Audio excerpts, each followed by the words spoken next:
Olá, bom, hoje então a gente conversa um pouquinho sobre o Algo Sinistro Vem Por Aí. Este é um livro de 1962, escrito pelo autor norte-americano Ray Bradbury. Tudo uma vida falando errado o sobrenome deste autor. Eu sempre falei Ray Bradbury por algum motivo, mas eu culpo o sábado de sci-fi. Vocês também assistiam o Universal Channel no final dos anos 90? Então, todos os sábados a programação daquele canal era dedicada a seriados de ficção científica e depois das 18 horas começavam ali os seriados de terror.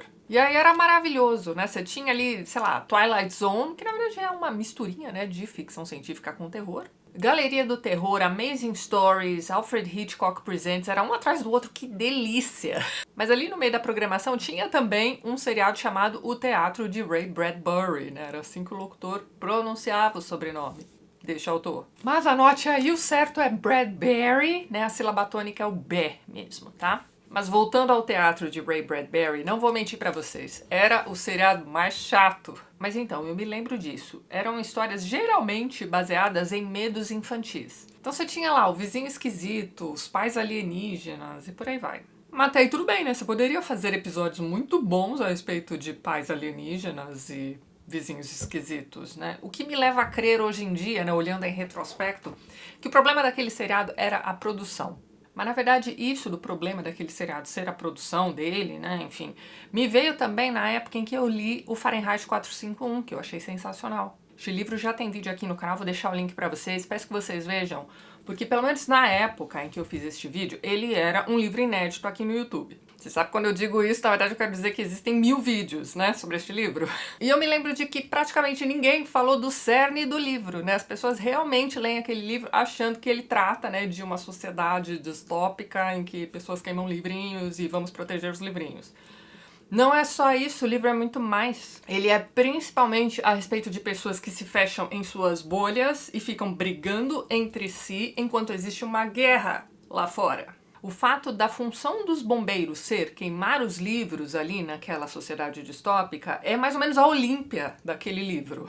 Vocês já viram meu vídeo de domingo sobre o Homem de Areia, do Hoffman? Então, se você já viu aquele vídeo, você entendeu a referência.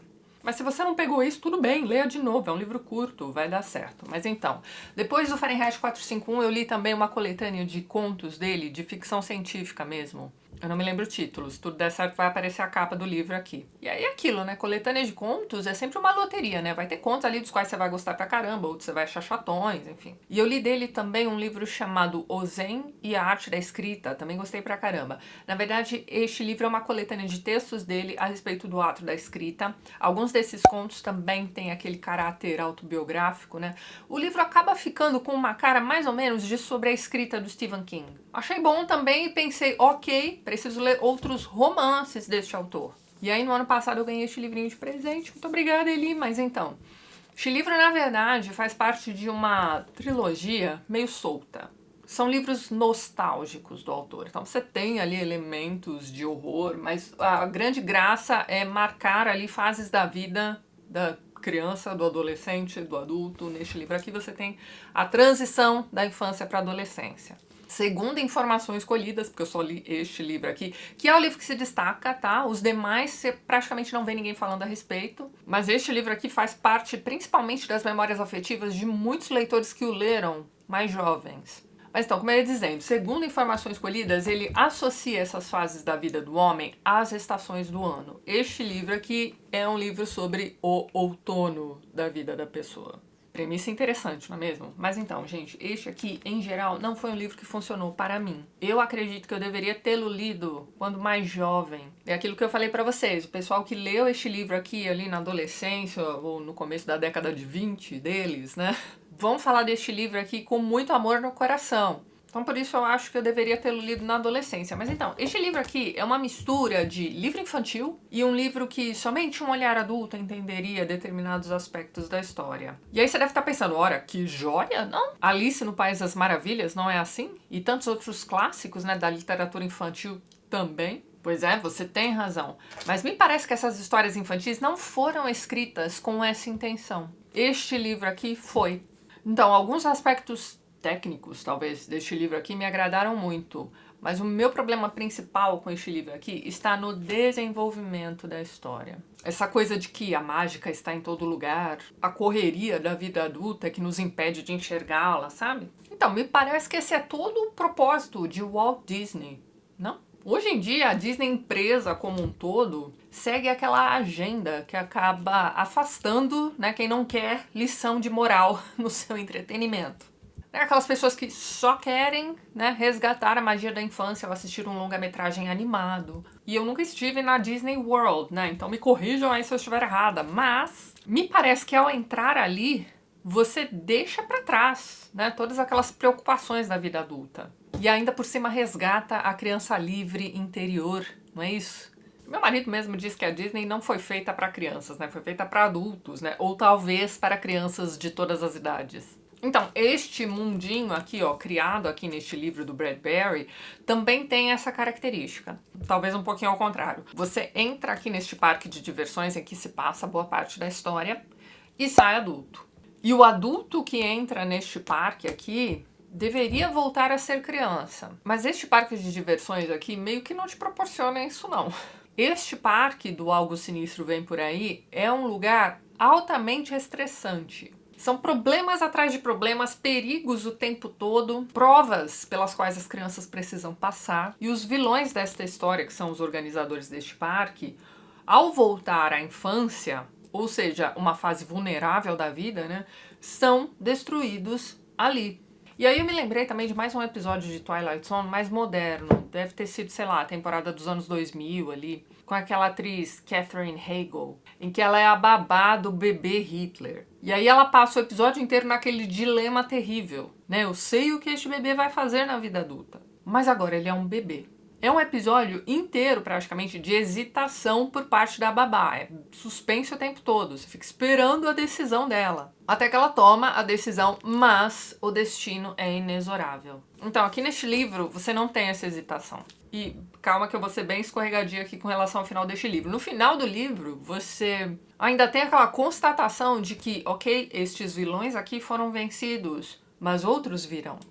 O parque itinerante dessa história, né, o lugar em que tudo é possível e que é um mundo comandado por esses vilões, vai voltar um dia. Esse parque meio que volta, né, a cada 20 anos, uma coisa assim. Então, a próxima geração também vai precisar passar por este parque. É uma metáfora para a vida. Os garotos que entram nesse parque são dois amigos, né?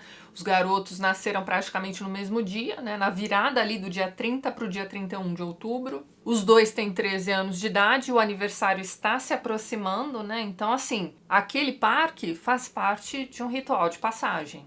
Então, eles entram no parque como crianças e saem adolescentes. O pai de um desses garotos, né, teve o filho depois dos 40 anos, né? Então, neste momento aqui da história, ele acabou de fazer 54. E se sente velho demais para criar esse filho. Ele também vai entrar nesse parque. Ele vai entrar nesse parque meio que para entender que age is just a number, né? A idade é só um número. Aproveite as fases do seu filho, não importa a idade que você tenha. Entre no parque e ajude seu filho e o amiguinho dele também, que é filho de mãe solteira, né, a passarem pelas provações. E isso tudo vem aqui neste livro apresentado com uma linguagem muito bonita. A escrita deste livro é muito delicada, muito bonita, mesmo muito caprichada, sabe? Mas então, o livro começa com o narrador contando que naquele ano o Dia das Bruxas chegou mais cedo. Uma semana antes, então.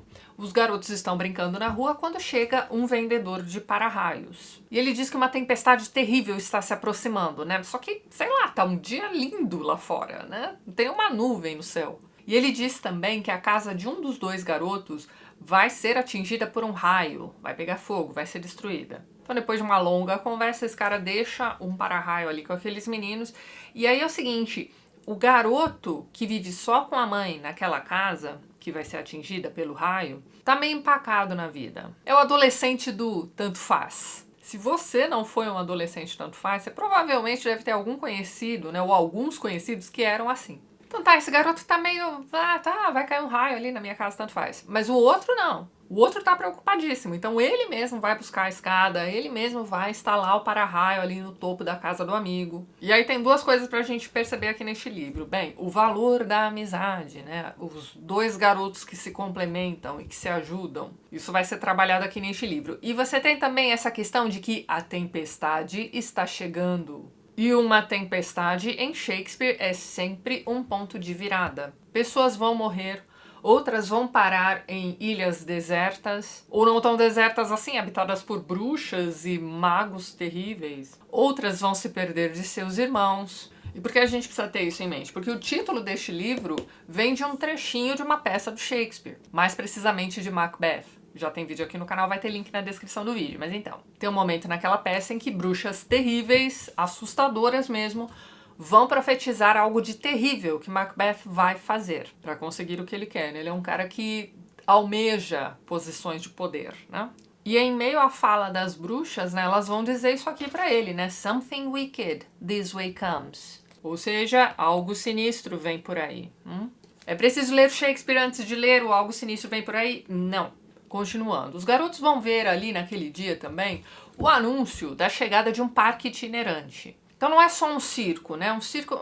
esses dias, olha só, coincidências da vida. Eu terminei de ler este livro visitando meus pais. E aí a gente voltando aqui pra casa, a gente mora em São José dos Campos, né? A gente mora em um bairro que, pra pegar a rua certinha pra chegar aqui em casa, a gente precisa passar por um Carrefour. No dia que eu terminei de ler esse livro, hein, a gente passa ali pelo estacionamento do mercado e tá lá o circo sendo armado. E você que mora em São José dos Campos sabe, né? Já fazia anos que este circo não era armado ali. Mas tá, o ambiente aqui deste livro é um parque itinerante mesmo. Você não tem só a tenda do circo, né? Você tem também, sei lá, a roda gigante, o carrossel, enfim, é toda uma estrutura que chega de trem, então assim, é um negócio gigantesco. Então tá, eles veem o anúncio da chegada desse parque itinerante e estão lá empolgadaços. O pai do garoto, de 54 anos, que se acha velho, então, ele também vai ver este anúncio. Ele pega um panfleto deste anúncio, né? E ao contrário dos garotos, né, ele não vai ficar empolgado, ele vai ficar o quê? Preocupadíssimo. Por quê? Porque ele já passou por este parque. E a chegada deste parque não é anunciada com a chegada da tempestade. Perceba que a tempestade é metafórica também, mas então, você passa o livro inteiro esperando por essa tempestade, até entender o que ela é. Ou não, vai ter gente que vai passar esse livro inteiro aqui e não vai se ligar no que exatamente seria aquela tempestade anunciada no começo do livro. Mas eu já dei a dica pra vocês, tem a ver com o que a tempestade representa em Shakespeare, já disse pra vocês do que se trata, mas então, voltando aqui ao livro. O parque chega,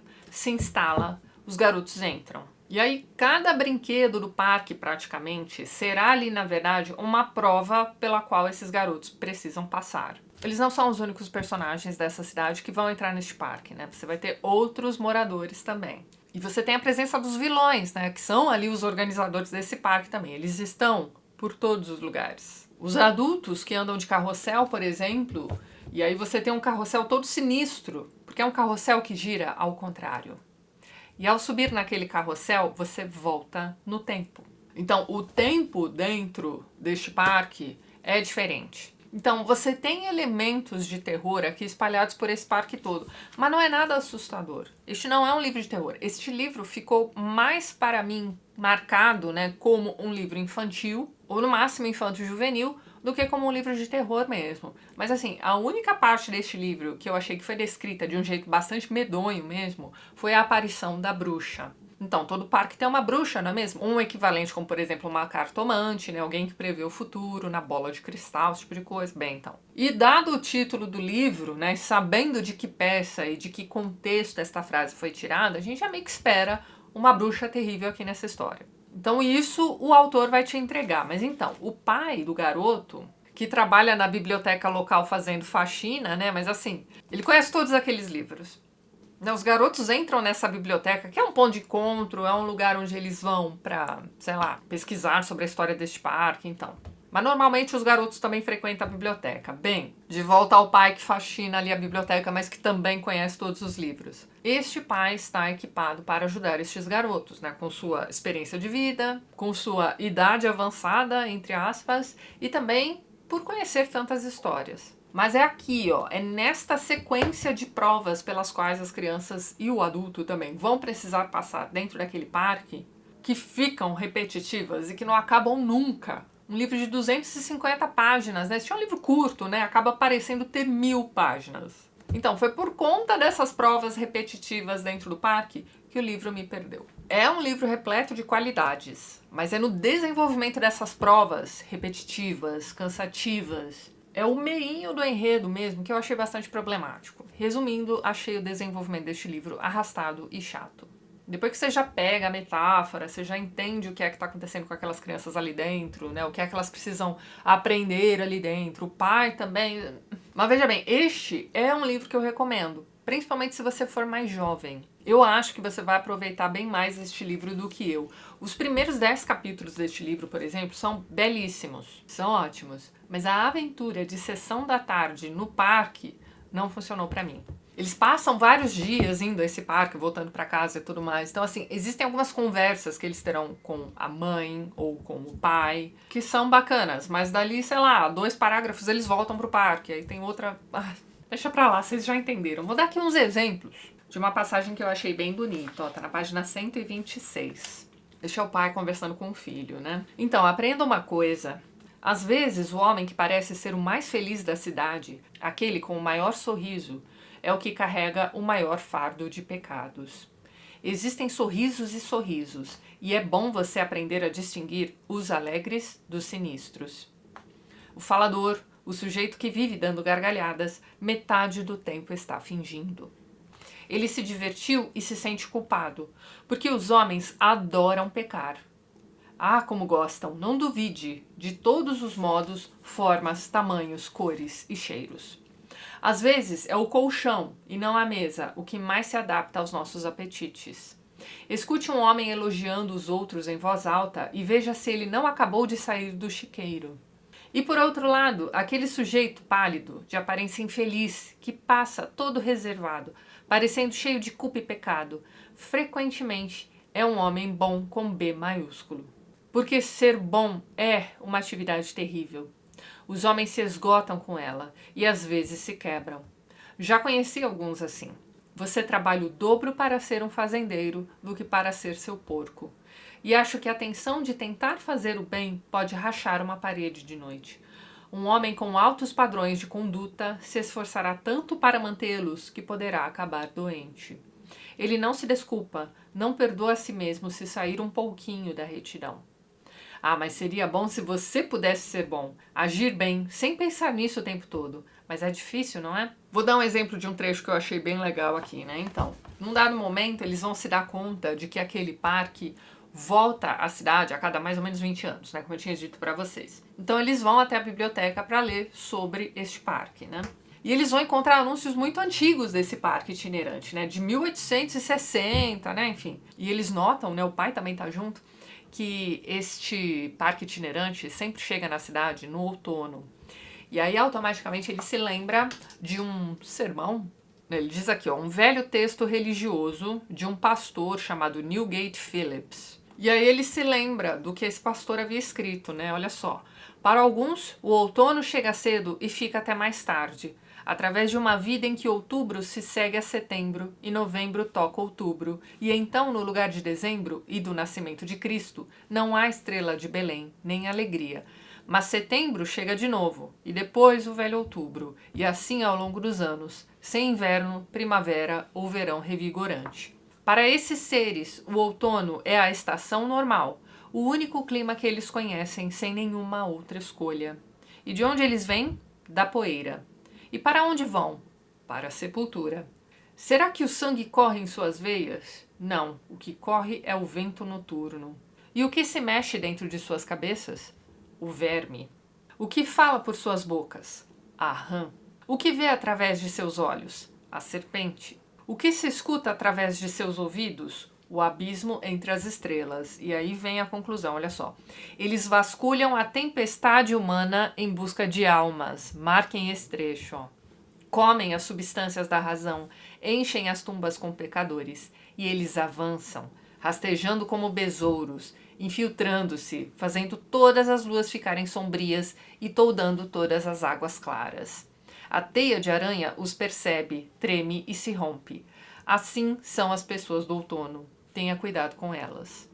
Então, essas pessoas do parque estão chegando a esta cidade no outono. Essas são as pessoas do outono, veja bem. E é com elas que a gente precisa ter cuidado. Você vê, tem coisas legais aqui neste livro.